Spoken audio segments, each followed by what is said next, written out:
श्रीगुरुभ्यो नमः।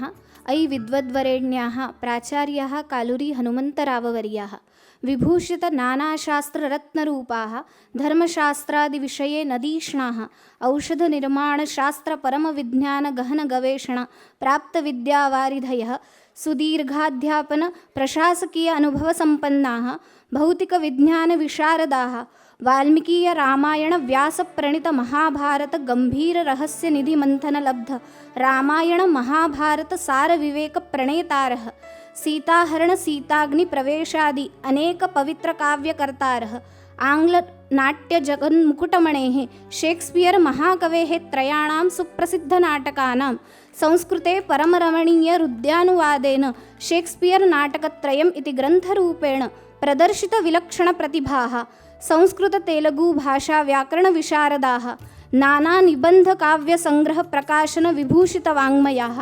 औषधशास्त्रेण सह अमृतरूपी संस्कृतशास्त्रस्य अपूर्वसमन्वयविधायकाः ज्येष्ठविद्वज्जनशिरोमणयः प्राचार्याः कालूरी हनुमन्तरावमहाभागाः कविकुलगुरुकालिदाससंस्कृतविश्वविद्यालयेन अस्मिन् मङ्गलमये वर्षे ज्येष्ठसंस्कृतविद्वत्संवर्गे महाकविकालिदाससंस्कृतवृत्तिराष्ट्रियपुरस्कारेण सादरं सम्माननीक्रियन्ते।